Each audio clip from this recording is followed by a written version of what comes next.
first time you see her, no bolt from the blue. Just something so quiet.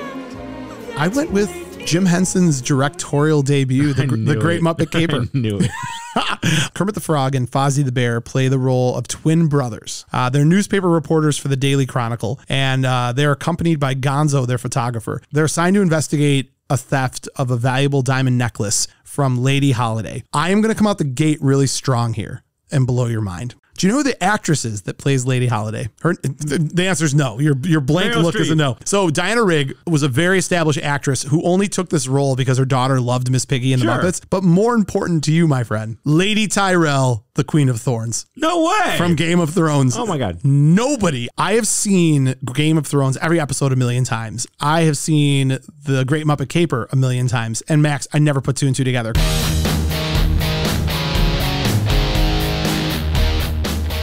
Welcome to Buzzn The Tower, a podcast dedicated to the movies of the 1980s. Prepare to be stuffed in our DeLorean and taken on a trip through the best decade of film ever. Hey Mo, we better back up.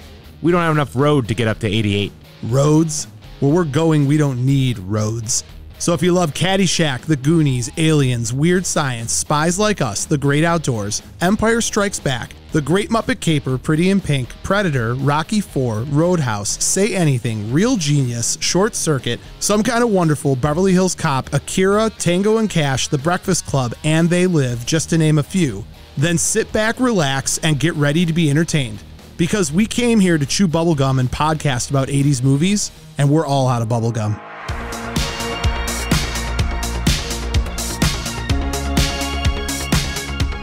If you haven't already, subscribe to Buzzn The Tower on Apple Podcasts, Spotify, or whatever your favorite podcast platform is. And while you're there, leave a review and a 5-star rating. It's a moral imperative! You can also find us on TikTok, Instagram, and all social media platforms by searching the tag @Buzzn The Tower. That's BUZZN The Tower. Also, check out our website, buzzinthetower.com, and grab some officially licensed gear. It's so choice. If you have the means, I highly recommend picking some up. Now, if you want to get nuts, let's get nuts. Head on over to our Patreon at patreon.com/BuzzinTheTower. With memberships as low as $3 a month, you can have access to tons of extra content, and a portion of all proceeds go directly to Save Ferris. Dark O'Shea, darling, Dark O'Shea.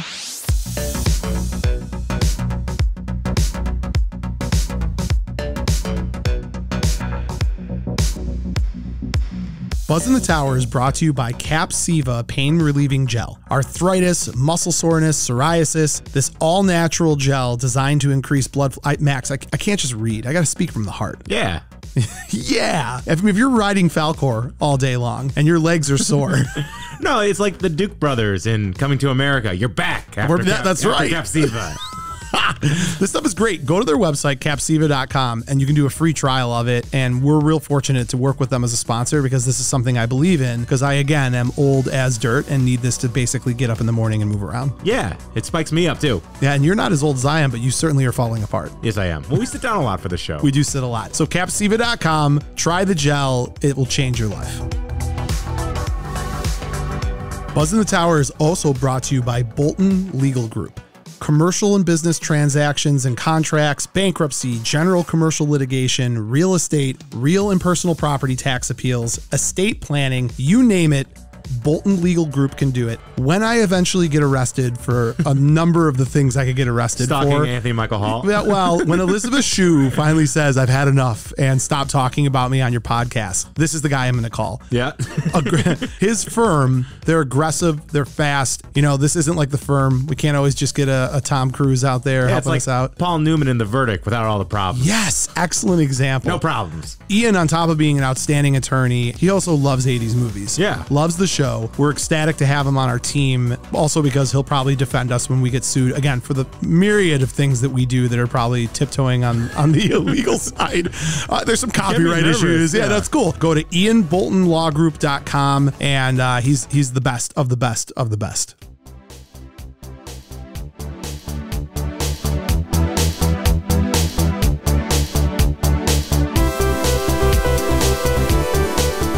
Today's episode, favorite 80s sequels. While some may consider the often forgotten sequels of Teen Wolf and Caddyshack to be guilty pleasures, most view them as a cautionary tale of leaving good enough alone. But perhaps the bad rap movie sequels have received is a bit unfair. For every Fletch Lives, there are also some gems that made the risk of Rotten Tomato purgatory worth it. Today on Buzzn The Tower, we discuss our favorite 80s sequels, the movies that not only did justice to the originals, but in fact stood on their own as solid flicks.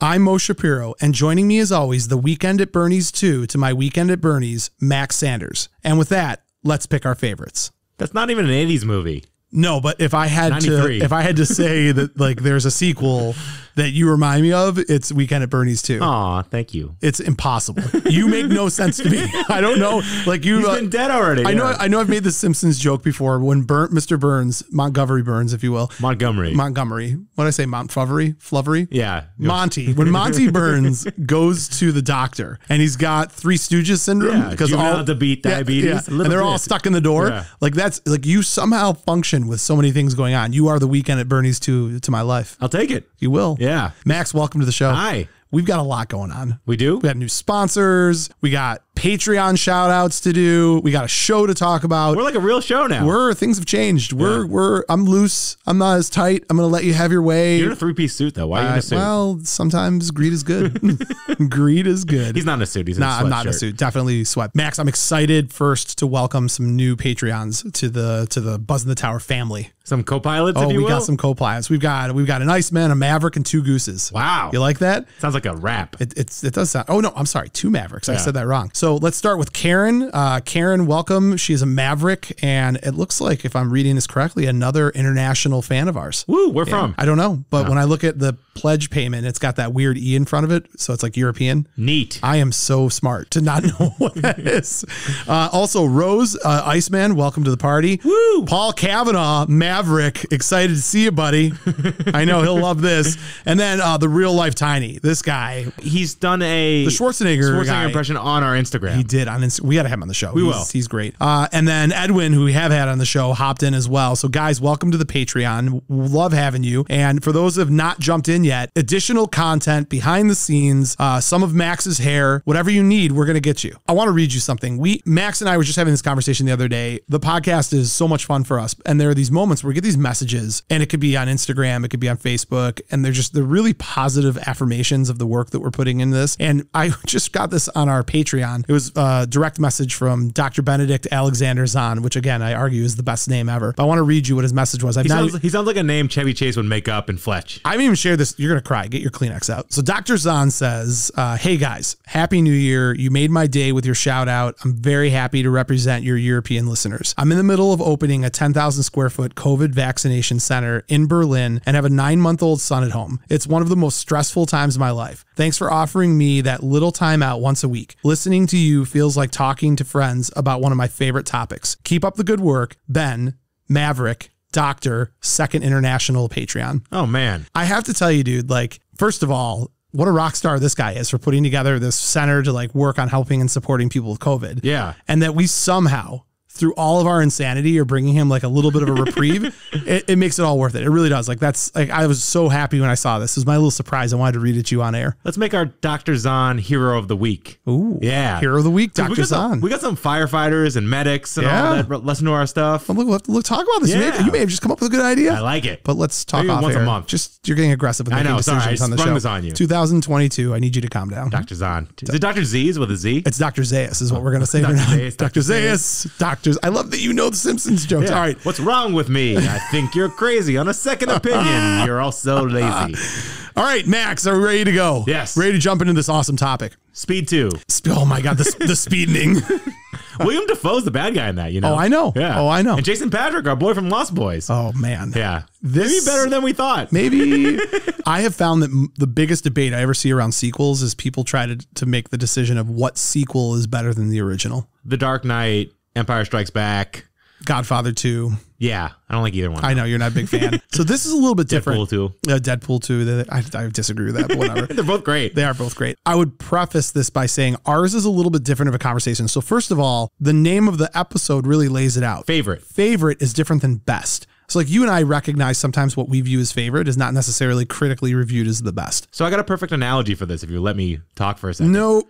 Sorry. Go ahead. Yep, all you. When someone asks what your favorite restaurant is, if you were thinking about it and you're honest, it'd probably be 5 steakhouses for quality of food, ambiance, and all that. But we don't do that. We go Chinese, seafood. You pick 5 different restaurants usually as your 5 favorite. Sure. That's what this is to us. We're picking our 5 favorite in kind of different pockets. No, for you, that might be true. I don't know. Didn't resonate. This is why I don't let you talk on the show. That is a fair point on some of these when we skip genre. For me, for today's episode, I literally just said, what are my 5 favorite movies from the 80s that happen to be sequels? Oh, interesting. So that to me was my 5 favorite sequels. Yeah. It had nothing to do with the first movie. Had nothing to do with anything else other than I watched this movie. I'm like, I love this movie. And oh, by the way, it's a sequel. One clarification. Some people treat the term sequel differently than we do. Sequel specifically for this episode is the second coming of this movie in the trilogy, in the series. So if one of yours is Police Academy, it has to be Police Academy 2. You can't say it's Police Academy 3 because it's the second one that was in there. Yeah, we'll do another episode for that. Yeah, that definitely. The trilogy discussion. So these are only second movies. The first one could take place in the 40s, the 50s. I don't care. It's just the so second. You do a color money thing? You could. Yeah. I actually figured you would, but we'll see what you pick. No, we did that. I like to keep You it did cover eclectic. the color money a lot, yeah. No, I like eclectic. You don't. You talk about one, you don't talk about the next one. Okay, there you go. It's like Fight Club. Yeah. No. It's nothing. Can I give you an analogy that makes no sense real quick? Life is like Fight Club. If birds You were don't parents. talk about it. Max, per the bet that you won in 2021, You're going first. I'm going first. Okay, well then it's my turn. Let's jump right into it. Pressure's on, Max. So I went with Jim Henson's directorial debut, The Great Muppet Caper. I knew it. I had my whole argument ready. If you were going to be like, that's not even a sequel, I'd be like, oh, you want to say it's not a sequel? It is. I don't know enough to know it is by all accounts the sequel to the original Muppet movie, which was in 78 or 79 or somewhere in there. But The Great Muppet Caper is directed by Jim Henson. It's his directorial debut. Big moment for you. He simultaneously was working on this and Dark Crystal, which I think I've told you about this before. And I'm glad he was able to later in his life, before he passed away, have this kind of validation. But Dark Crystal and Labyrinth were his passion projects. And they had commercial failure, but they became these incredible cult classics and people loved them. And he was able to see that as he got older. Max, every day that we're on this earth without Jim Henson is a wasted day. That's a little hard. Honestly, he might be, of all celebrities in my life that have ever passed away, the most painful one. Ooh, that's a good question. It's very dark, but it's also a good question. John Candy for me. That's a good one. I don't know, man. Jim Henson's my guy. Max, you know, I belong to a number of different online clubs that have to do with the Muppets. You do? I follow quite a few Muppet things. Do you pay like a membership fee? It's not important, but I would if anybody asks. So the synopsis of The Great Muppet Caper: Kermit the Frog and Fozzie the Bear play the role of twin brothers. Yes, I said it. Twin brothers. How? That's the magic of this. They're newspaper reporters for the Daily Chronicle, and they're accompanied by Gonzo, their photographer. This is, by the way, where Gonzo's species is officially tagged as whatever. Oh. He's dropped from that crate in the plane because they fly cargo. Yeah. And in his crate, it says whatever on Were it. there chickens in that crate? Chickens, pigs, horses, and stuff. He likes chickens. He does. I think I've said this before. The cake topper at my wedding, I don't know if you remember this, was Gonzo and Camilla. Yeah, it's really cool. Yeah, it's really cool. I love it. That's like my favorite part. I had to really twist Trisha's arm. She's like, this is weird. I'm like, yes, it is. Get to the movie. Sorry. So they're assigned to investigate a theft of a valuable diamond necklace from Lady Holiday. I am going to come out the gate really strong here and blow your mind. Okay. Are you excited? Lady Holiday. The last time I blew your mind, it was that Stan Bush's The Touch from Transformers. It was inspired by Iron Eagle. Yeah. And you about fell out of your chair. That was last week. I remember. Do you? I remember stuff. Lady Holiday is played. Is she a person or? She's a person. Okay. So Lady Holiday's brother, Nicky Holiday, is played by Charles Grodin. He is fantastic in this. He ends up like he's evil. He's a cat burglar, and he falls in love with Miss Piggy. Wild. Yeah. There's a lot of moving parts. A lot of moving parts. Also, spoiler alert: the good guys win at the end. This movie's responsible for what I would argue is one of the best monologues ever. It's the Sam the Eagle when they're in the You brought this up before. the Halfway Hotel or the Happiness Hotel or whatever it's called, and he's like Fozzie the Bear gives his speech about saving the day, and Sam the Eagle comes in and he's like, as an American, I am proud today. Whatever. I can talk about this. Okay, I'm sorry. I went off topic. I got to get back to the mind-blowing piece of information. Hit me. Lady Holiday, Okay. who gives Miss Piggy a job. She's, this, rich socialite. She has the baseball diamond. The baseball diamond is stolen, and she finds out it's her brother, and they save the day. Do you know who the actress is that plays Lady Holiday? The answer is no. Your blank Meryl look Streep. is a no. Diana Rigg. Do you know who that is? Martin Riggs' sister? No, or you could have said, Riggs' Jessica Riggs' mom. So Diana Rigg was a very established actress who only took this role because her daughter loved Miss Piggy and the Muppets. But more important to you, my friend, Lady Tyrell, the Queen of Thorns. No way. From Game of Thrones. Oh my God. Nobody. I have seen Game of Thrones every episode a million times. I have seen The Great Muppet Caper a million times. And Max, I never put two and two together because she's got to be in like her 20s or 30s when she did this movie. Yeah, and she's got the bonnet on her head in the Game of Thrones. Hard to see it. You got Tell Cersei it was me. Did she say that? No, but she doesn't say it in this movie. But Is she nice? No, she's like, no, she's not nice at all. She ends up, she's not like an evil person in it, but she's not nice by any means. She'd be in the country club and Trading Places, right? Exactly. Okay. There you go. So long story short, I love this movie, which is why I made my sequel list. And that's it for me. Like there's no, it doesn't need to tie to the first one. So there's some fun stuff about this movie. When they originally made this, it was built to be a sequel. They really, really wanted the sequel. And when the script was written for Dark Crystal, right? They went to, I think, went to Columbia. And Columbia's like, this is way too dark. I don't want to touch it. And Jim Henson was like, just destroyed by this. So Jim Henson went to his guy, Sir Lou Grade. Do you know who that is? No. He is the guy. This is probably the most important guy in Muppet history that you should know about. Is he Kermit's voice or something? No, he's the guy who funded everything with the Muppet Show. Oh. The Muppet Show was overseas. Yeah. I mean, it wasn't like done in America. So he went back to them and said, I'll fund it, but I need you to do another Muppet movie. And that's where Henson hopped in and directed it. And he did them, I think, either at the same time or like real close to each other, like on top of each other. Dark Crystal and The Great Muppet Caper were being shot at the same time. So there's a ton of fun stuff about this movie. One of which is they couldn't figure out a name for the movie. So Jim Henson went to his staff, the puppeteers, the actors, everyone, and said, we'll have a contest. Who wants to come up with a name?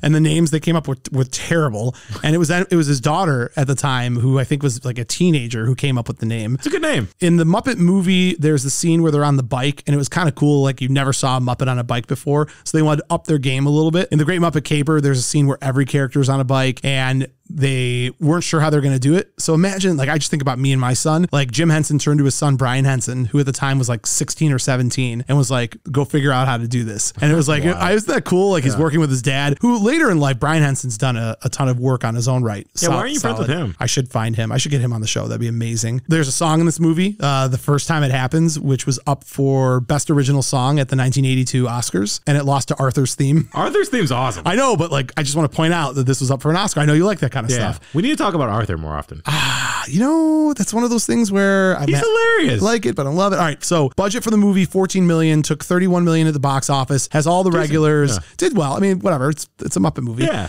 Had Frank Oz in it, obviously, Jim Henson, all the standard characters and voices. And any celebrity cameos or anything? Yes, Oscar the Grouch. Oh, well, I was an amazing celebrity. I thought you were going to say a human, but there are some humans too, but I think the Oscar the Grouch one was the more exciting one for me. I got nothing else. I just, I love this movie and I wanted to bring it up. You got to come out fast. I get it. I gave you my strongest right away. And I'll turn it over to you, Max. What do you have for your first one? I went with my weakest right away. The Great Muppet Caper. I love it. It's not my strongest, but I love the Muppets. So I went with my heart. Oh, Jesus. I can't wait to see what you came up with. This is one of the rare movies. I saw the sequel before I saw the original. I saw this when I was like 10 and I fell in love with it. That is super odd. It's 1988's sequel of the 1986 classic Short Circuit 2. Short Circuit 2? Yeah. Oh, man. Input. Do you remember when The Simpsons basically had to get rid of Apu because of how like racially inappropriate Apu is? I was going to bring this up now. Okay. I mean, like, this is like the most offensive movie ever today. I mean, whatever. You're okay to love it. I mean, it's like they don't.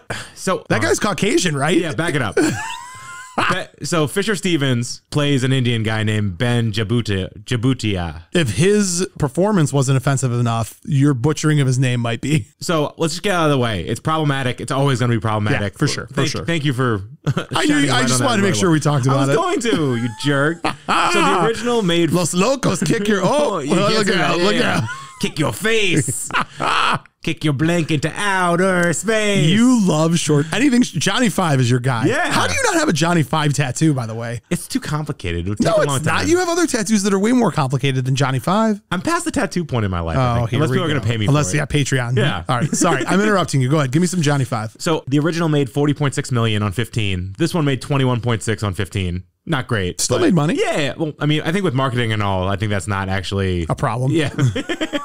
So the original was about a military robot who got struck by lightning and becomes self-aware and alive. Johnny Five. No Yeah, disassemble. he doesn't want to be disassembled, reprogrammed, deleted, obliterated, destroyed, trashed, junked, thrown away, erased. I should be videoing how excited you are to talk about this. Well, that's how he says things. He just like picks up words. He's so positive. So this movie, Oh, he loves input. yeah, he just loves information and like he loves people. This one, he's in a ranch in Montana with Newton Crosby and Stephanie, Ali Sheedy and Steve Gutenberg. Who they couldn't get in this movie, so they had to do a voice recording of Ali Sheedy. Wow, you know you're a short circuit I know too. Short Circuit 2 inside out, buddy. Yeah, so Ben's on the streets of New York hustling on a street corner. He's got a robotics degree. Could he not get a better job? He also was all over the news. Like he was part of. Yeah. I know. Well, Plot hole. There's a plot hole. He's making little J5 toys, and he gets an order for 1,000 of them, and he can't make them in time, so they send, logically... Who's they? Talk about who he partners up with. He partners with Michael McDean, who's, if you don't know, Better Call Saul, this is Spinal Tap. Yeah. Kind of a sleazy Rolex salesman. Oh, he was great in movie. this. He's really good. Yeah. Yeah. So they send Johnny Five in a crate to help him make the 1,000 tiny robots. J5 finds out he's in a city, wants all the input, wants to read all the books, gets in lots of trouble, gets beaten down in one of the saddest scenes you've ever seen. Yeah. They've said on, I love this. They said online, this was voted as one of the saddest scenes in movie history. When It was awful. he gets like hate crime, basically. I know. You know, what's the guy who runs the bank in this movie is the camp director or camp owner from Dirty Dancing. Yeah. Yeah. I can't see him in anything without thinking of that movie. But I don't know, Johnny's positivity through all this and kind of learning. It's impossible not to love Johnny Five. You win. I already know what you're getting at, and you're right. Like you could put Johnny Five in any situation. He is a beacon of positivity. Yes, he is. There should be a religion based on like Johnny Five. Oh my God, I'm totally going to create that. And also, fun fact for you, his voice, you know, that positivity, that high pitch kind of stuff. His name's Tim Blaney, who also did Frank the Pug and Men in Black. Oh, no kidding. He sang the Goofy Goober song in the SpongeBob movie. Yeah. I'm a Goofy Goober. I know the song. Yeah. And he was also a Muppet puppeteer. Really? Yeah, isn't that cool? Like with Henson? Yeah. Or, wow, that's wild. And also puppeteer in Flight of the Navigator. Oh, this guy rules. Flight of the Navigator. Dude, we could probably get him on the show, right? Yeah, I think so. Oh, you should go after that. I'm going to do that. That's your golden goose. And my favorite thing about this movie, when Johnny reads the books quickly and he's like, they did that. They created that effect using an air hose with washers connecting the strings on the book to keep it steady. I just think that's neat. That is cool. Yeah, I just like the behind the I like practical effects. Yeah. Unlike when he fell out of the 10th story window, and it's the worst digital effects I've ever seen in my life. As he's falling and computing is like 500 feet per minute, and he deploys a hang glider. Yeah. And that it's like literally green screen at its worst. And he's got like a suction lasso to bring a cab in. It's good stuff. But also, the director of this movie was not as good as the original director. John Badham was the original. War Games, Saturday Night Fever, Blue Thunder. Awesome director. Yeah. This was Kenneth Johnson, who did 4 episodes of The Hulk and one of my favorite bad movies of all time, 1997 Steel. With I don't even know what that is. It's Shaquille O'Neal as a John dear Henry God. Metal. All right, you're done now. Okay. You finished. You start talking about Fine. Shaquille O'Neal movies. The we're last done. thing, the movie ends in a freeze frame. J5 is covered in gold being submitted as a American citizen. And they go, Mr. Five, how do you feel? He goes, how do I feel? I feel alive. And he jumps up and it's a freeze frame. Of course, freeze frame. Of course it is. Unbelievable. All right, Max, I'm ready to go to my number 2 pick. Hit me. Controversial pick for silly reasons. Soul Man. Superman 2. Soul Man is very controversial. What if all your picks are just like the like Breakfast at Tiffany's, Soul Man, like every racial trope you could find in a movie. Superman 2. That's not controversial. It is if you love Donner. It almost like because of how much we've learned about what they did to Donner in this movie. But you could just say the Donner cut. I know, but The original's great too. it is. But Superman 2 is straight fire. Yeah, it is. Superman agrees to sacrifice his powers to start a relationship with Lois Lane, unaware that 3 Kryptonian criminals he inadvertently released are conquering Earth. Zod. Kneel before Zod. Richard Donner did Superman 1. That movie was a game changer. In the history of film, it was a game changer. That and Star Wars. Then the combination of those two films and the timing of it led to what we would view as the modern day blockbuster. Yeah. It really changed everything. Superhero-ness. Donner's perspective, and why I believe Donner did such a good job on Superman 1, and really Superman 2 is Donner's work, right? So they filmed Superman 1 and 2 simultaneously. So they're shooting 60% of the footage for Superman 2 had already been done in Superman 1. Oh. Donner took a perspective on Superman 1 of, we have to make people believe that he's flying, and didn't compromise. Yeah, didn't compromise on anything. So there was a huge budget. Donner clashed with producers on a lot of different things, the biggest of which being the budget. At the time, I mean, Superman 1 was 78 or 79? 78. 78. $55 million budget. It made $300 million. Oh my God. That's a lot of money. It's a lot of cabbage. But I mean, while they were making it, there was a lot of fighting. So the producers, the Salkind, I think their names harder to pronounce their names. names. Very hard to pronounce. But they had issue after issue, and they tried to claim he was in breach of contract. They actually brought in Richard Lester, who they brought in Superman 1 as like an assistant. And he was doing all the second unit directing. But the idea was like, scrub. I know. Well, and how deceitful, right? They basically brought him in. They knew they were going to push Boo. Donner out. And they wrap on the shooting of this. And keep in mind, this is what's crazy. And no knock on the other Richard. I mean, he had done, God, what did he do? Hard Day's Night. He was he was famous at the time for directing Hard Day's Night, the Beatle. Yeah. Yeah. You know, the Beatles. So That's a really bad English accent. I know, it's so good. It's so good. Donner was doing interviews after this release. Mind you, it's making printing money. And I don't think if he exactly said this, but he basically said that if producer Pierre Spengler returned to finish Superman 2, that Donner wouldn't. And that was the straw that broke the camel's back for the, I'm again butchering their name, the Salkind family. Because this Pierre guy is a family friend of theirs, and he's like, we're done. Get him out of here. When they did that, the cast lost their mind. Gene Hackman refused to come back and do any reshooting. So all the footage that you have of Gene Hackman in Superman 2 is what they had from Superman 1. I always picture him on the filing cabinet, all casual. Right? What? Nothing. He's on like a high filing cabinet. Makes no sense. Yes. Excellent, Max. Excellent work. Donner knew that in the second film, and again, he's shooting it in sequence with the first, he knew that they're going to need something more villainous than Gene Hackman. Gene Hackman was fantastic as Luthor, but he needed something more than that. He needed Zod, right? So who's going to be the guy who says kneel before Zod? So he goes after Terrence Stamp, but he didn't think that Terrence Stamp would go for it. Despite all the commercial success that this movie had, it was still a comic book movie, yeah, right? Back then it wasn't as... This wasn't like Marvel, where like now everybody be like, oh yeah, sign me up, sign me up. You hear the rumors that Tom Cruise is going to be Iron Man in the next Doctor Strange movie? No, but that's incredible. In like a multiverse kind of version. That's absolutely incredible. Yeah. I love it. I love it. Sorry, I didn't mean to tell you. No, I can't focus right now. It's so great. So they bonded. He went to go visit him, and they bonded over their mutual experience in transcendental meditation. And he pitched him Zod, and he made up this like fake backstory, and the guy's like, this will be a challenge, I want to do it. And lo and behold, they get this incredible movie. And Superman 2, I like Superman 2 more than Superman 1. Yeah, I do too. Like I love the story.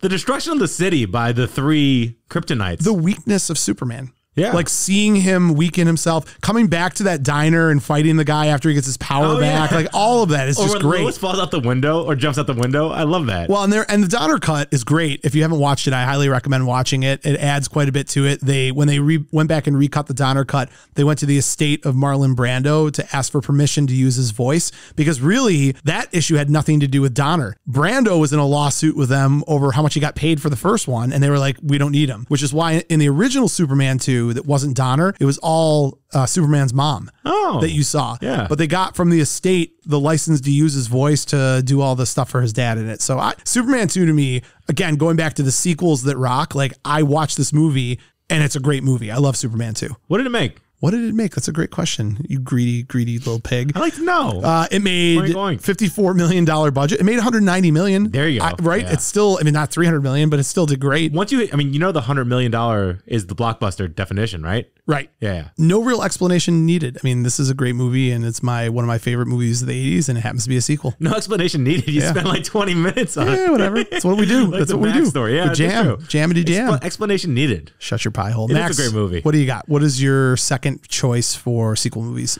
I decided to delve into a field that I'm a little scared of. I went horror. Horror? Yeah. I don't even know who you are. I'm starting to get into it. I know. So for Halloween this year, me and my girlfriend watched Halloween for the first time. Yeah. And so I chose Halloween 2. Really? Yeah. So that's an interesting one. Halloween. The Halloween movies are great. The first one is something special. Yeah, it's unique. It was the first like slasher film really ever. Yeah. Like the indestructible force of evil in Michael Myers. Yeah. So for anyone who doesn't know, I mean, this is one of the top 5.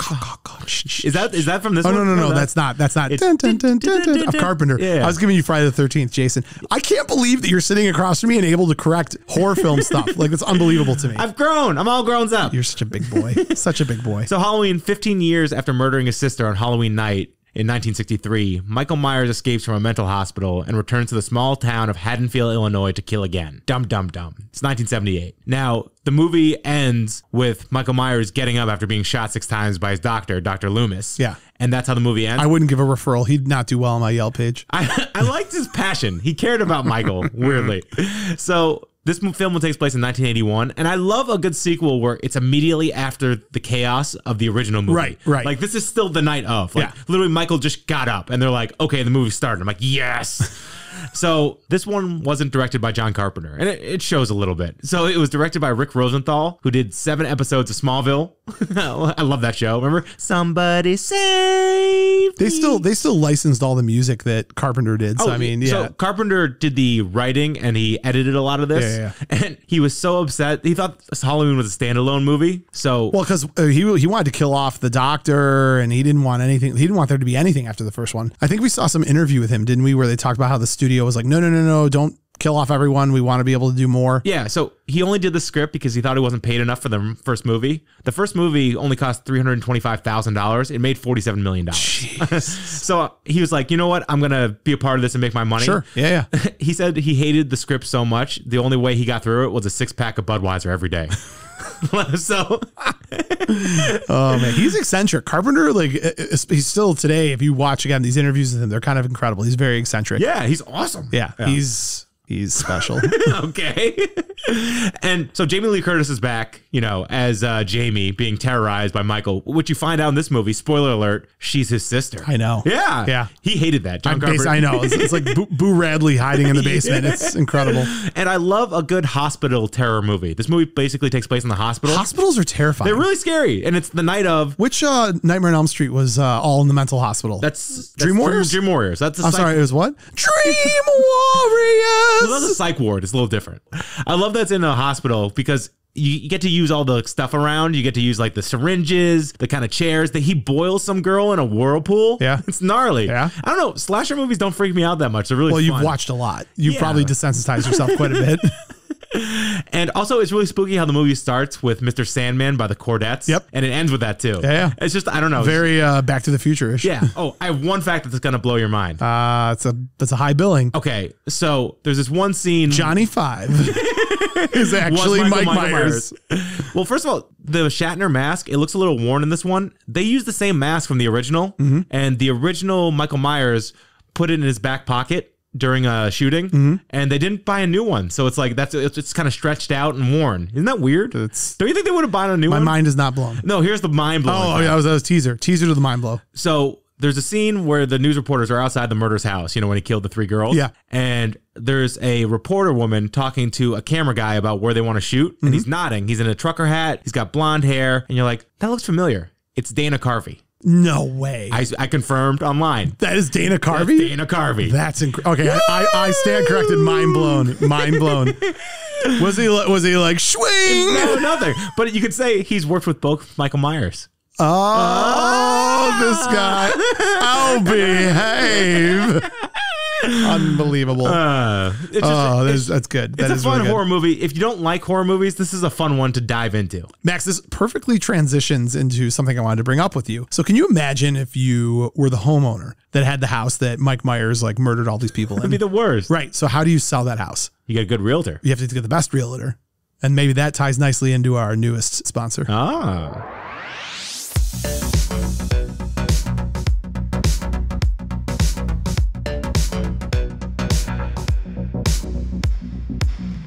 Buzzn The Tower is brought to you by Dobie Real Estate. D as in David, OBI Real Estate. Check out their website, wearedoby.com. You can also find them on our website. Max, this is an exciting partnership. Aside from the fact that these might be the only people that could sell Mike Myers' house.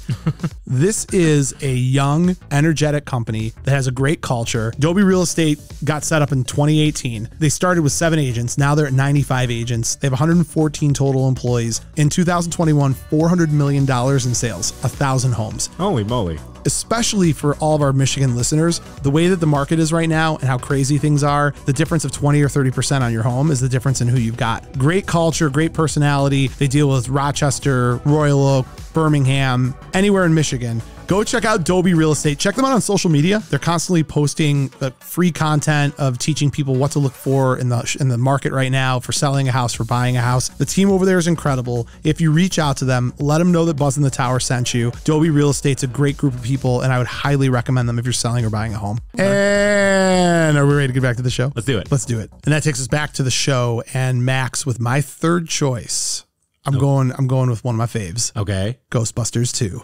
Ah. The Ghostening. Is it? No, it's not called The Ghostening. How could you have thought it was called The Ghostening? Sounds good. Unbelievable. The discovery of a massive river of ectoplasm and the resurgence of spectral activity allows the staff of the Ghostbusters to revive their business.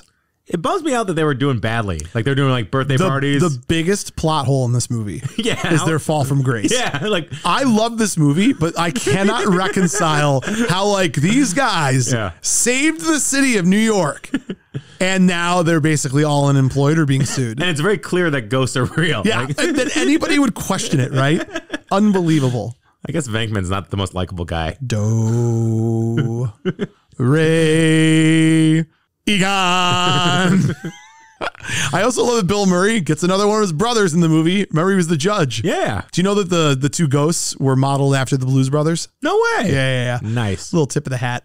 Look, Ghostbusters 2 almost didn't happen. There was, Murray didn't want in there. He had a fight with some executive that ended up being fired because of it, made some remarks about like something like pretty benign. Like, Bill Murray's made all this money and hasn't given back to the community. Oh. Not like the acting community. And I guess Bill Murray was furious and stayed away. You don't mess with Bill Murray. No, he was on an acting hiatus during this period of time. Then he came back 1989, directed by Ivan Reitman, written by Aykroyd and Harold Ramis, starring Bill Murray as Dr. Peter Venkman, Dan Aykroyd as Dr. Raymond Stantz. What kind of doctor is Bill Murray? We're not sure. Yeah, really. Sigourney Weaver is Dana Barrett, Harold Ramis is Dr. Egon Spangler, Ernie Hudson is Winston Zeddemore, and of course, Rick Moranis as Louis Tully. This is a Tully movie. Annie Potts as Janine Melnitz. Pretty in Pink. Love her so much. I've got some fun stuff for you on this movie. I will tell you that in the gap between the first Ghostbuster and this Ghostbuster, here's what happened. They came out with the cartoon, The Real Ghostbusters, and that stuff was huge. Yeah. I would even argue that the cartoon, The Real Ghostbusters, might have been bigger than the Ghostbuster movie. That's how I knew it growing up. It indoctrinated a whole generation, right? So it was interesting. In Ghostbusters 2, they adjusted Janine and Slimer because of the success of the cartoon. Because really, Slimer being established as like a part of the crew and being in there, even the way he looked and kind of acted, very different in 2 than 1. And Janine, her look completely changed to what the cartoon was. So you know the story behind why it's called The Real Ghostbusters on the cartoon versus Ghostbusters? Yeah, there's some lawsuit or something like Filmation that. Had a cartoon called Ghostbusters. They paid $500,000 and got 1% of the rights or something like that. I don't even know how far that went. I just know that so the reason that I bring this up is because the scene, there's a very important scene. You brought it up already. When,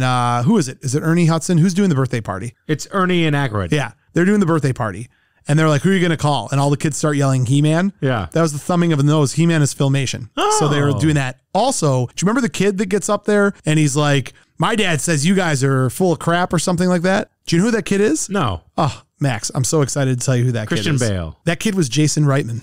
No way. Ivan Reitman's son, who went on to direct Ghostbusters Afterlife. Yeah. Also Up in the Air. Good George Clooney movie. There you go. Yeah. So that was his little cameo. Cool. This movie did, so I think their budget was $30 to $40 million and they pulled in $215 million. Nice. It's Ghostbusters, right? I would argue that even though they made $200 million, they would have made $300 or $400 million had they not opened up days before Batman. Oh, wow. That's a rough one. It's a rough one to compete against. Feature. Oh my God. What a time to be alive, right? So Columbia didn't have crap. I mean, like they had not done anything forever. So they rushed the production of this because they wanted to have a blockbuster. So they pushed a lot of things to move pretty quickly. So, you know, Paul Kavanaugh, one of our Patreons, Yep. I don't know if his wife bought this or if he bought this, but they have a portrait, a hanging portrait of Vigo the Carpathian. That's awesome. It's amazing. Viggy. It's so creepy. You've been a bad monkey. I love Vigo the Carpathian. Only a Carpathian. You love saying that. I love saying that. But wait till I tell you this. Do you know who the voice is of Vigo the Carpathian? Is it Rip Torn? No. Oh. You pick the worst picks when you guess things. Oh. Are you ready? He looks like Rip Torn. The voice of Vigo the Carpathian. Let me tell you what he was in. You ready? But you should know who this is right away after I give you some of the movies and the characters. Okay. Maybe I'll just give you the movies. Okay. Here are the movies he was in. Hit me. Dune, Strange Brew, Conan the Barbarian, Christopher Plummer? Victory, Flash Gordon. Max von Sydow? Yes. Yeah. That's the voice of Vigo. Oh my God. Uncredited, Yeah, but that's yeah. the voice.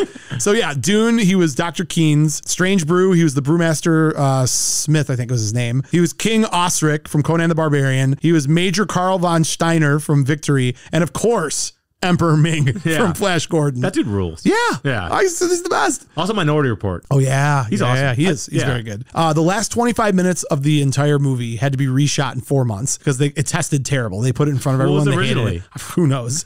I'll get a Donner cut on this. I told you about the birthday joke. And then this is another wild one that'll blow your socks off. 1989 had the most sequels released that decade. Oh my God. You ready? Yeah.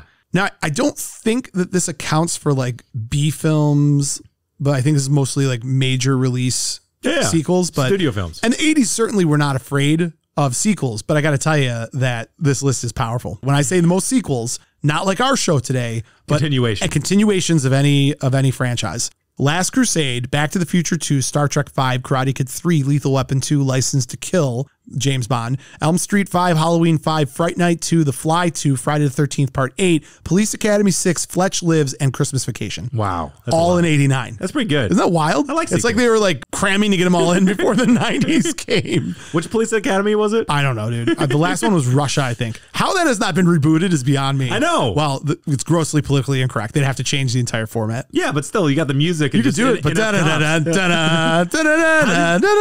do we miss that for scores? Police Academy aside, getting back to Ghostbusters 2, I really love this. I love the slime that they positively charge slime and they soak down Lady Liberty. And what's the song they play? Now I'm thinking of Scrooged right now. Your love is lifting me higher than you've ever been lifted before. It took me a minute. I literally was about to start singing Put a Little Love in Your Heart. Bill Murray always has the best songs in his movies. It's a great movie. It's great. Max, I got nothing else. I love Ghostbusters 2. Yeah, it's a good one. I will tell you You said you had nothing else. I have nothing else. You're right. Moving right along. Bum, bum, bum, no, no, no, no. I'll do the you thing. There you go. There you go.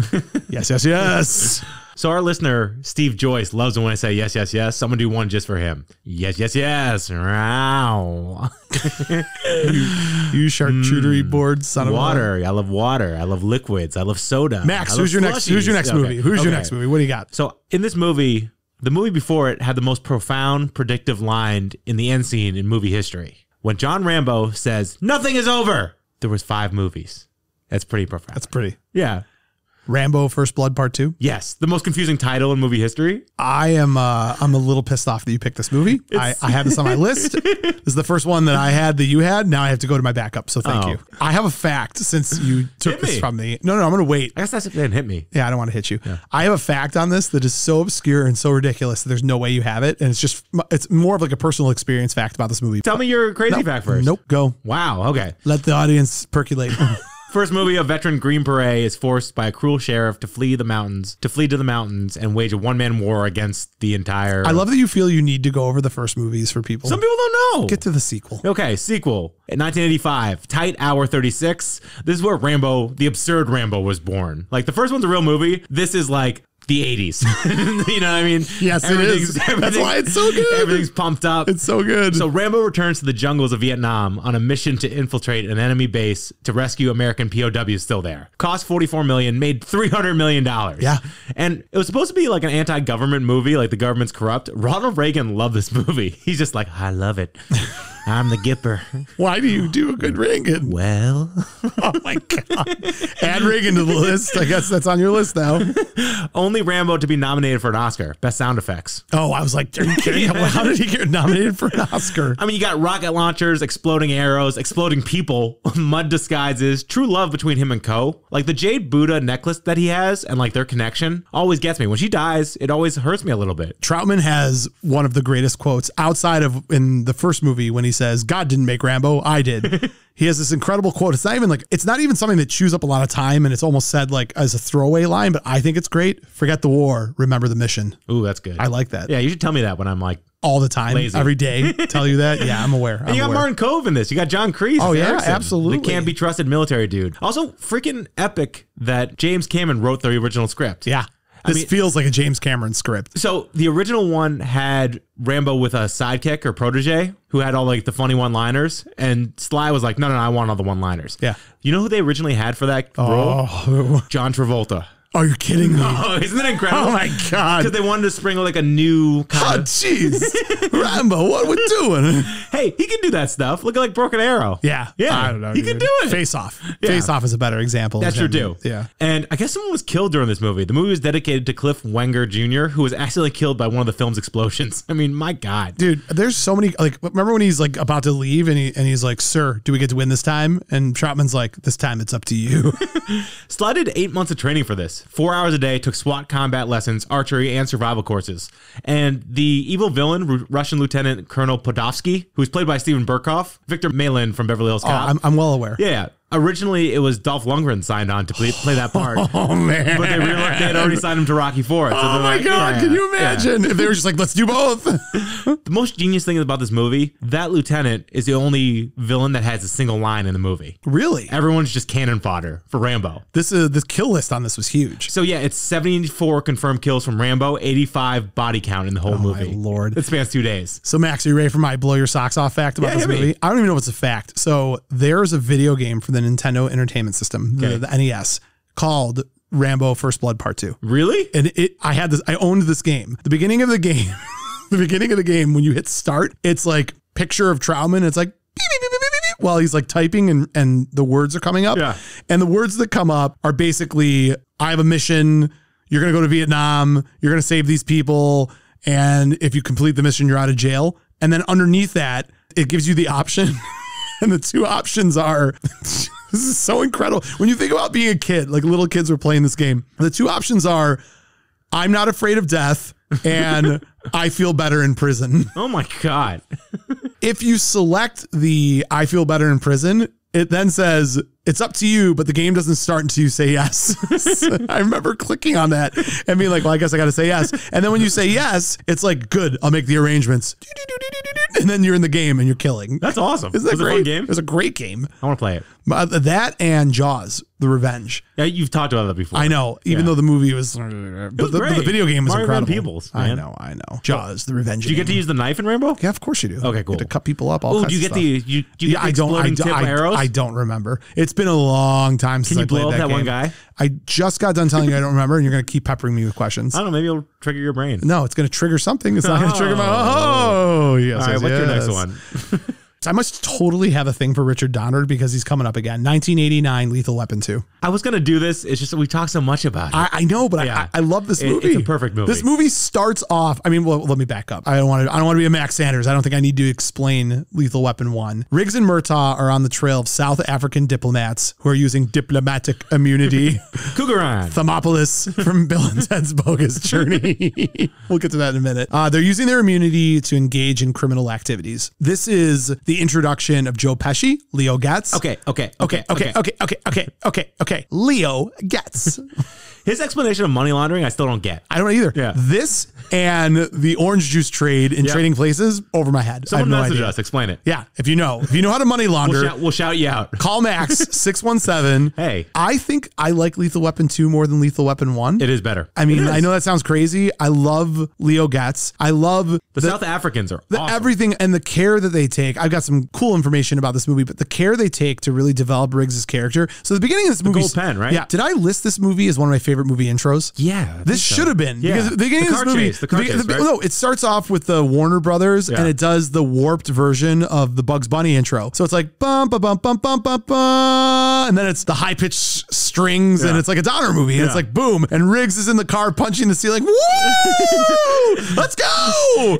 Isn't it Murtaugh's wife's car? Yes, it gets ruined. It's the station wagon. Yeah, and it gets destroyed. Oh God! And it's just like it's pure action. Also, I love ensemble casts. I love all the other actors. They have the whole group of cops, and then within the group of cops, yeah. And let's talk about the cops for a minute. So mixed in with all these cops, you have Jeanette Goldstein. You know who that is? The psychiatrist? No, Vasquez from Aliens. Oh yeah, John Connor's foster mom in Terminator 2. That's the same woman, right? And do you know what her name is in the movie? Which I never knew. What? Megan Shapiro. Oh, Shapiro, buddy. Yeah. You don't get a lot of Shapiros in action films, so I was kind of excited about that. So you remember in Aliens, speaking of Vasquez, do you remember how Vasquez had that guy that she was like super tight with and like they would do pull-ups and everything? So that guy is Mark Rolston, who's in this movie who plays Hans. He's the guy who steps on the plastic and then gets shot because he lost the Krugerrand. Yeah, he's also Boggs in Shawshank Redemption. Oh, yeah. Yes. And the sisters. Can't think of the actor's name right now, but you got Hank from Breaking Bad. Dean Cain. There you go. No, not Dean Cain. No, Dean Cain is Superman. Howard Dean. No, that's the Iowa guy. We're going to Iowa. Yeah. It's Dean Norris. Yeah, he went to Harvard. Really? Yeah. Oh, there you go. And he's also in Total Recall with a weird face. Oh yeah, his buddy. Yeah. No, not his buddy. No, he's got the weird. Yeah. He's like, you got a lot of. What does he say? Oh, you got a lot of nerve showing your face around here, and it's like you want to talk. Yeah, pretty much. It's 90. Damn it. I know. I talk about Total Recall. I know. All day. I'm aware. Go ahead again. You have what you want. Now give to people to air. Back to Lethal Weapon 2. Back to Lethal Weapon 2.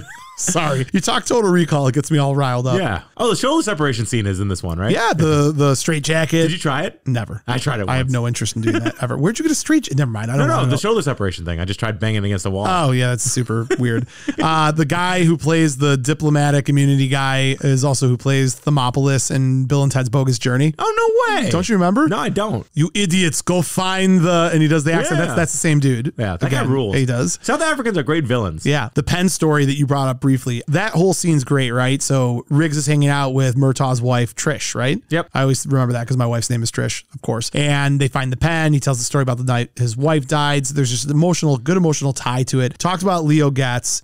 Shane Black's original version of this was way too dark. Yeah, like it had Riggs was going to die. Yeah. So they twisted and changed that a little bit too. This movie has the highest body count of the entire Lethal Weapon series at 33. Clapton contributed to the jazzy score again. He did in the first one as well. And it made $20 million its opening weekend and was the third highest grossing film in 1989. Yeah, it's the best cop duo movie ever, right? It's pretty solid, right? Right. It had a $30 million budget and $227 million box office total. Cool. Yeah. That's all I got. I love Lethal Weapon 2. Yeah, the hair is great too. It is. Yeah, it's very good. You're a big Mel Gibson fan. In the 80s, his on screen, yes.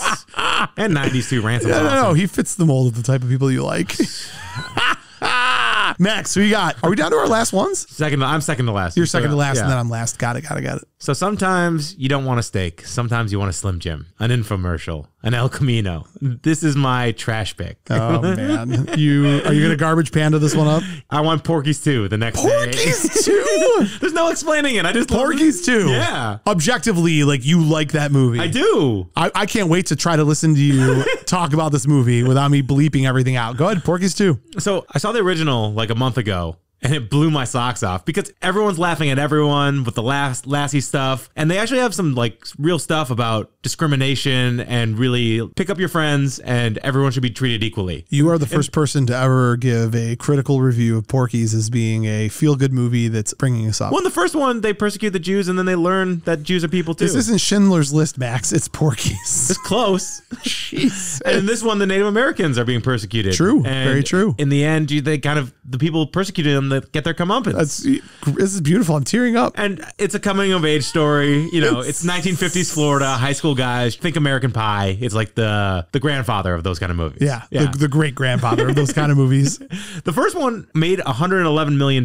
Yeah. Yeah. So it's very Canadian too. You know what I mean? It was directed in Canada. It was a Canadian movie and it directed in Canada. Because everyone's at the butt of every joke. It's so like everyone's making fun of everybody. So this one came out in 1983 and the high schoolers of Angel Beach seek revenge on religious fanatics who want to shut down their school's Shakespeare production. What are they? Is it The Taming of the Shrew Drew or something. It was what? Midsummer Night's Dream. Yeah, you know, because there's all the feminine costumes for guys and all that kind of stuff. Cost $6.5 million, made $33.7. It's just absurd humor. Everyone's laughing at everyone. There's a scene where the principal is arguing with a religious zealot, and they're talking about like they're quoting from the Bible. Yeah. And they're talking about like smut scenes and all, and going. It's almost like a rap battle, and it's just I like this whole movie. No matter what the scene is, everyone is reacting to it. The single best scene from any Porky's movie, any of them, is when Mrs. Ballbricker is in the principal's office in the first movie, recommending that they do a police sketch of, I can't remember the guy's name, his tallywhacker,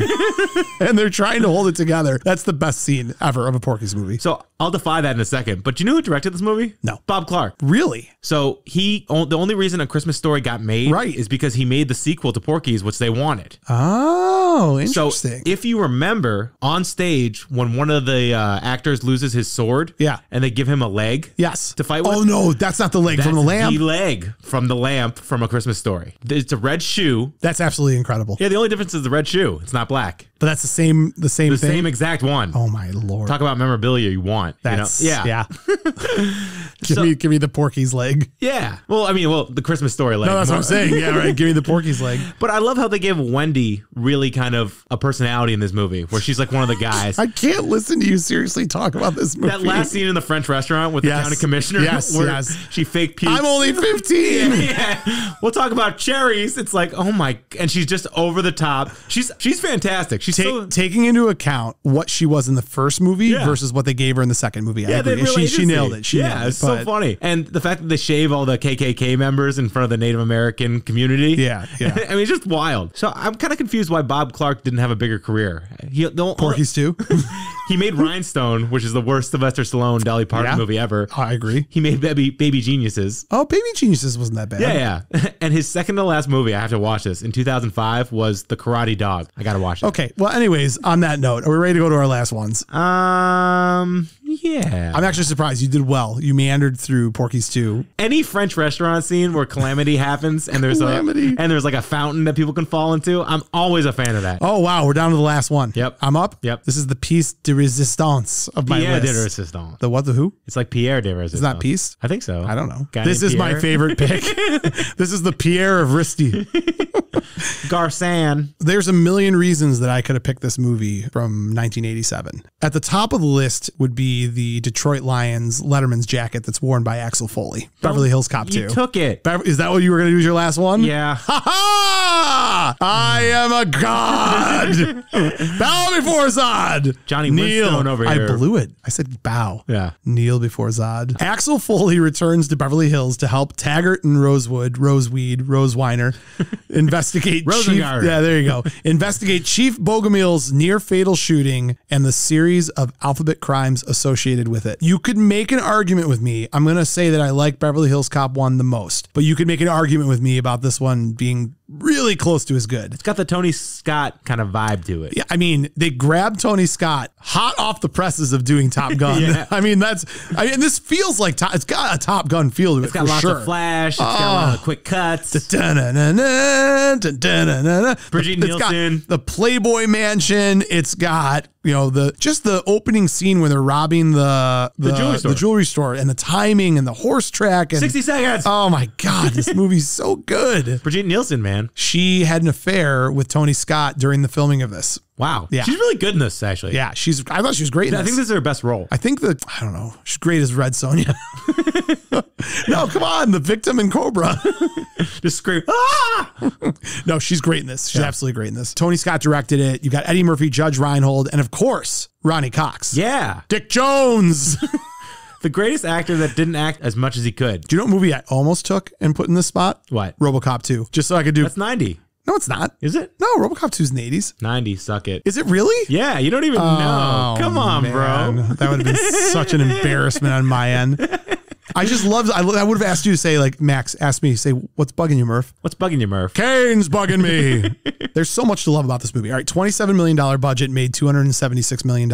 Gilbert Godfrey as Sidney Bernstein. Oh, yeah, one hand. Oh, my God. Can I give you something in one hand that makes you forget about that whole scene? Improvised. Yeah, I can see that. By Eddie Murphy and Gilbert Godfrey. Chris Rock as the valet at the Playboy Mansion, complaining about, I get $5 for doing limos. And what do I get in the game? Like a 20 for the cement truck. Was it a cement? It was a cement truck. Put the tail in the banana in the tailpipe. I know it's Beverly Hills Cop 1, but I had to do it. Did you? No, I didn't.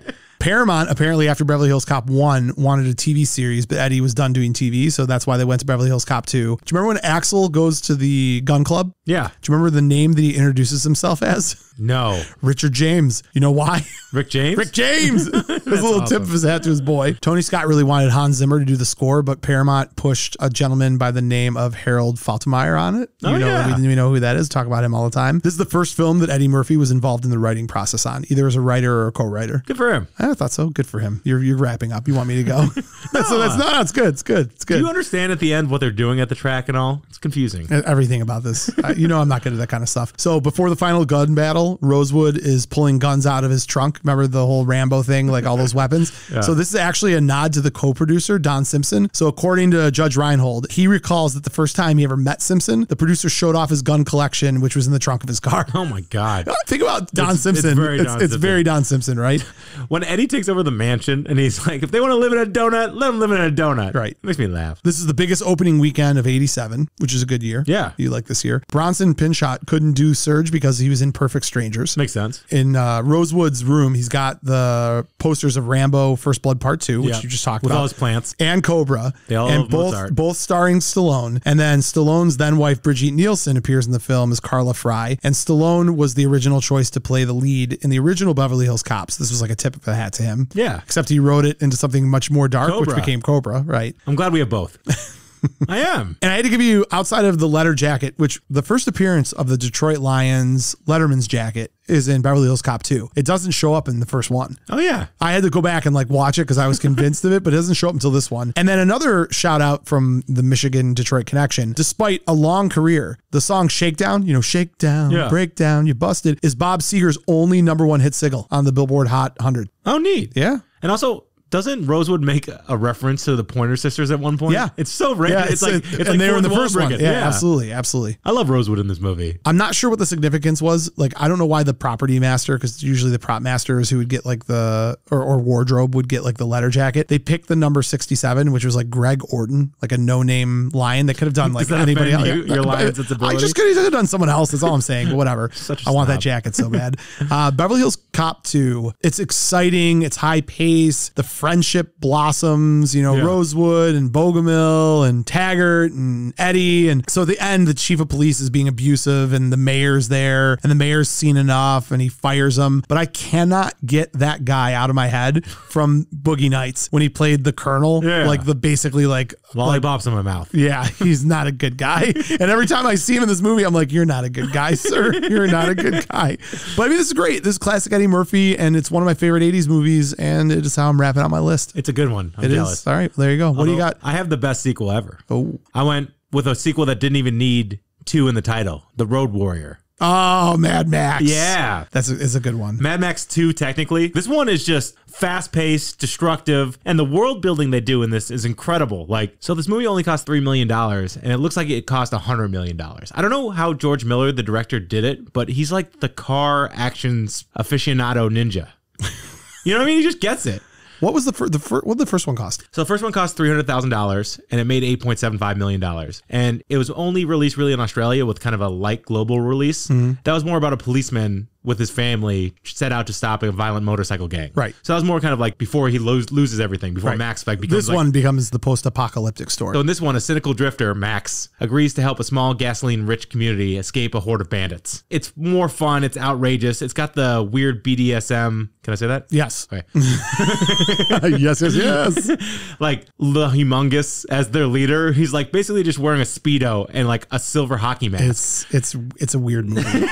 It's great. I mean, I like it. But it's different. It's very different. Oh yeah. So George Miller, he did all the Mad Maxes. That's really his career. This is the most fascinating thing I've ever seen. From 1997 to 2014, all he directed was Babe, Pig in the City, Happy Feet, and Happy Feet 2. What's going on in his brain? There's a lot. I mean, I'll go hard left for a minute. Yeah. I love Commando. I lied. Sully. John, Matrix, you said you're going to kill me last. I lied. Don't bother my friend. He's dead tired. Let off some steam. It's a great movie. He's father of the year, him and Alyssa Milano.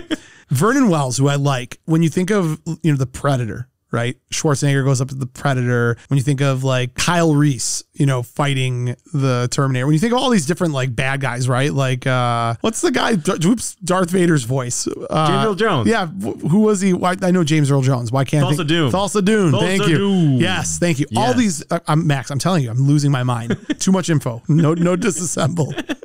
Input.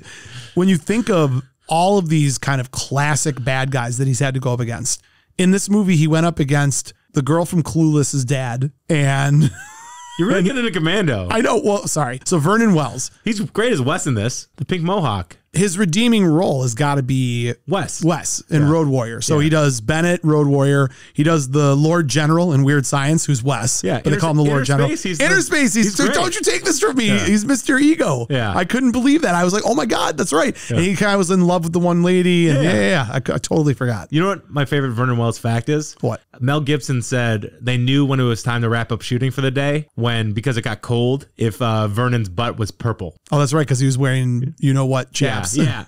Isn't that funny? Donkeyless chaps, as we say on the Clean Show. So Max's family's dead. He's kind of like the solo gunslinger in this movie. I guess Mel cut his own hair and his own eyebrows to like look haggard. And I love that he's with his dog. It's just him and that Australian shepherd dog. They adopted him from a local pound and trained him for this movie. And I guess car engines upset him and caused him to pee sometimes. So they fitted him with special earplugs. Isn't that random? That's super. And a camera operator adopted him afterwards. Oh, how cool. Happy ending. Yeah, what a happy ending. I like that. And the car is one of the coolest cars in history. The Ford Falcon XB GT V8 I like the chopper. Interceptor. I like the little chopper. Oh, yeah. The little chopper dude. Yeah. Well, I don't care about the dude. I just like the chopper. I just want to fly around on that thing. That dude is underrated. He's like tall and weird and lanky. So shocking that you would understand his plight. You literally, if you ever go missing, that's the first 3 words I'm going to say to the police. Tall, weird, and lanky. He's also the train man in Matrix Revolutions. Oh. Yeah. There you go. And this was the most expensive Australian film at the time. Yeah. And it's just, I don't know, it's just fun. It's just like... It's a good pick. It's a good pick. Explosions. James Cameron said this movie influenced the Terminator. I believe that. Yeah. Absolutely. Talking about sequels is harder because you feel like obligated to the first one. You felt obligated to the first one. I didn't want to talk about the first one. You were all over the map on this one, buddy. Max, good job. Why don't you recap? Give me your picks. Let's take that out. No, you're good. I like it. No, leave it all in there. Because I like what you said. No, it's cool. I'll leave it as your criticism, you piece of you-know-what. All right, Max, what were your 5 picks for your favorite sequels from the 80s? Hit me. Short Circuit 2, The Recircuiting. Halloween 2, The Unmasking. Rainbow 2, The Bow and Arrowing. Porky's 2. The Porking. And Mad Max 2, The Reckoning. Oh, that's great. Yeah. Was that in order? I don't think it was in order. All right. I don't even follow that. The Great Muppet Caper, Superman 2, Ghostbusters 2, Lethal Weapon 2, Beverly Hills Cop 2. Max, that's a wrap, and it takes us to our Buzzn The Tower fan spotlight.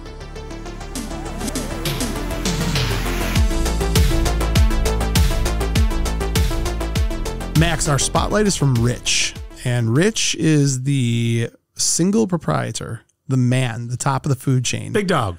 For Bonetown Burgers and Barbecue. Great name. If you're hungry, do not go to this website.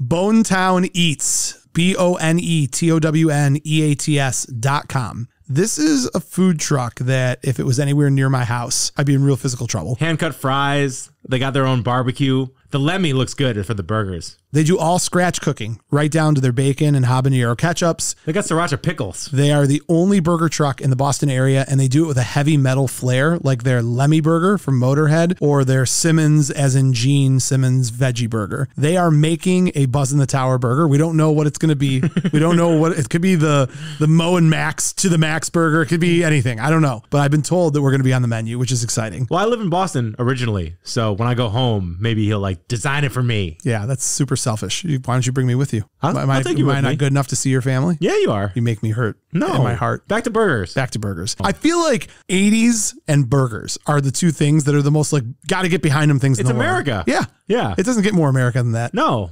Maybe pizza. Pizza too.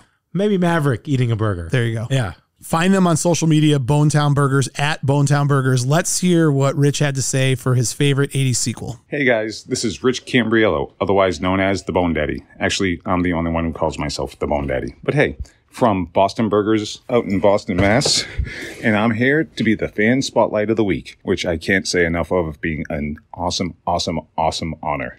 And on today's topic being great 80s sequels, I'm going with Cannonball Run Part 2, which was such a very, very hard decision to make because there's so many great sequels out there. Karate Kid 2, Any Which Way You Can. I could go on for days upon days, but Cannonball Run 2, it's Burt freaking Reynolds. I mean, I have a tattoo of the guy. Enough said on that. And Frank freaking Sinatra. How can you beat Frank Sinatra? You kind of can't. And there's a monkey. There's a freaking monkey in it.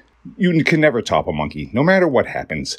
Monkey trumps all. Plus, you have Charles Nelson Riley, Tony Danza, Mary Lou Henner. It's just a great movie. It's driving cars cross country. Again. How do you beat that? I'm sorry. You just can't. As much as I love all the other 80s sequels like Karate Kid 2 and so on, it's the Cannonball Run. It's Hal Needham at his greatest with Burt Reynolds. That's just like Cocoa Puffs and chocolate milk. Anyway, again, I'm the Bone Daddy from Bonetown Burgers out in Boston, Mass. Give us a look at bonetowneats.com. Also, one more thing, Mo, I'm sorry to correct you, but Carrie Green was not in The Great Outdoors. That was not her. That was another actress whose name I don't know, I'm sorry. But either way, guys, total honor. If you're ever out in Boston, look us up, and I'm definitely making a Buzzn The Tower burger. God knows what I'm going to put on this thing. A whole bunch of coffee? Maybe? Bacon coffee? Coffee bacon. Ooh, coffee bacon. That'll work. Either way, guys, be good. Love the show. Keep it up. Bye-bye. There's a lot to unpack here, Max. I'm going to go right to the end of his statement. I don't ever remember saying that Andy from the Goonies was in The Great Outdoors. You might have mixed up with Summer Rental. It's possible, but you know how I feel about being corrected, so we're not. He had a lot of awesome stuff in there. Don't go to that. Don't go to his burgers. Don't eat them. God. I'm kidding. All right, listen, Cannonball Run 2. He's got a Burt Reynolds tattoo. That stops right there. What he didn't mention is Shirley MacLaine is one of the naughty nuns. Oh, yeah. That sneaks away and basically starts having a relationship with Burt Reynolds. Cannonball Run 2 is fantastic. We were on our last episode, weren't we just talking about the orangutan driving the car and you didn't remember that either? Monkey wins everything. Yeah, that's a great, monkey trumps everything. That's a great t-shirt. Great pick. We love the movie. I think you're wrong about the... Get over it. I'm not going to get over it. I want to know when. I want the timestamp of when I said it. I'm probably setting myself up to look stupid. Yeah. Great pick. Max, you're the local Bostonian. Where do we need to be to go eat this delicious food? In Boston or Rhode Island, check the website, see where they're going to be at. Go eat burgers. Oh my God. And tell them that Buzzn The Tower. Walk up to him and be like, hey, Mo didn't screw up and give me 6 burgers right now. You're weird. I'm super weird. Max, that concludes this episode. We've got our new sponsors, Bolton Legal Group, Dobie Real Estate, Cap Siva. We've got our Patreon, which I know I've brought up before, but if you love the show, that's a great way to show us that you love the show, because otherwise it's just empty words and I don't want to hear them. Yeah. Wait, too aggressive? I love everyone on that. You do love everyone. Yeah. Follow us on social media at Buzzn The Tower. Go to Spotify. If you don't listen to us on Spotify, just download the app and go listen to like one episode and give us 5 stars. Yeah, they came out with a new 5-star thing. Yeah, so yeah. we Give want us to be those stars. We want to be justified. We love those stars. All right, Max, how do you want to close out? What do you got to finish? To be continued, ... All right. Like the end of a sequel. I've got Welcome to 2022. The Roaring 20s. We're like in it now. The Roaring 20s. Yeah. I'll talk to you next week, Max. Later.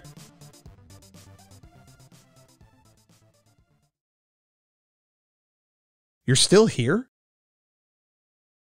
It's over. Go home. Go.